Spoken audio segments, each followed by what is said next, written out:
Hello.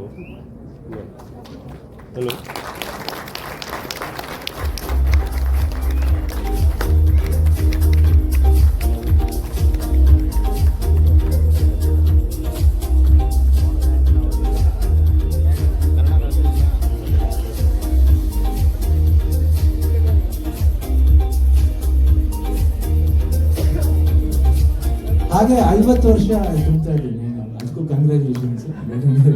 ಇವಾಗ ನಮ್ಮ ಕ್ಲಬ್ಗೆ ಬರ್ತಾ ಇದ್ದಾರೆ, ನಾವು 60 ಆಯ್ತು, 64, ಇವಾಗ 50 ಬರ್ತಾರೆ, ಇನ್ನು 60 ಬೇಗ ಬಂದ್ಬಿಡ್ತಾರೆ.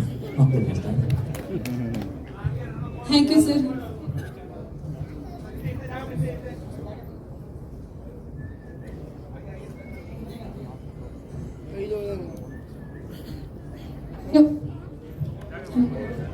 ಈಗ ಕರುಣಾಳ ಚಕ್ರವರ್ತಿ ಇಷ್ಟದವರೆಗೂ ನಿಮ್ಮ ಎಂಟರ್ಟೈನ್ ಮಾಡಿದ್ರೆ ಈಗ ಅವರು ಬೀಳ್ಕೊಡ್ತಿದ್ದಾರೆ. ಅವ್ರಿಗೊಂದು ಚಪ್ಪಾಳೆ ಬರಲೇಬೇಕಲ್ಲ, ಇಷ್ಟು ದೊಡ್ಡ ಎಂಟರ್ಟೈನ್ಮೆಂಟ್ ಮಾಡಿದ್ರು. ಈಗ ನಮ್ಮ ಜೊತೆಗೆ ಹೋಗ್ತಿಲ್ಲ, ಸಾರಿ, ಈಗ ನಮ್ಮ ಜೊತೆಗೆ ಕೂತ್ಕೊಂಡು ನೋಡ್ತಾರೆ ಕೂಡ.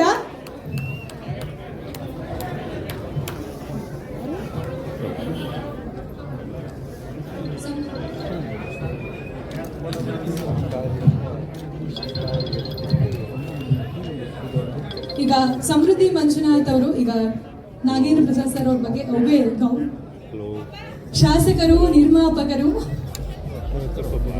ಶಾಸಕರು ನಿರ್ಮಾಪಕರಾದಂತಹ ಸಮೃದ್ಧಿ ಮಂಜುನಾಥ್ ಅವರು ಈಗ ಕವಿರತ್ನ ನಾಗೇಂದ್ರ ಪ್ರಸಾದ್ ಅವರಿಗೆ ಸನ್ಮಾನವನ್ನು ಮಾಡ್ತಾ ಇದ್ದಾರೆ, ಗೌರವ ಸಮರ್ಪಣೆಯನ್ನು ಮಾಡ್ತಾ ಇದ್ದಾರೆ. ವೇದಿಕೆ ಮುಂಭಾಗ ದಯವಿಟ್ಟು ಕ್ಲಿಯರ್ ಮಾಡಿ, ಎಲ್ಲರೂ ನಿಮ್ಮ ನಿಮ್ಮ ಆಸನಗಳಲ್ಲಿ ಕೂತ್ಕೊಳ್ಳಿ ಅಂತ ವಿನಂತಿ ಮಾಡ್ಕೊಳ್ತಾ ಇದ್ದೀವಿ. ಯಾಕಂದ್ರೆ ವೇದಿಕೆ ಕಾರ್ಯಕ್ರಮ ಕೂಡ ತುಂಬಾ ಇದೆ, ಡಿಸ್ಟರ್ಬ್ ಆಗುತ್ತೆ, ಅದಕ್ಕೋಸ್ಕರ.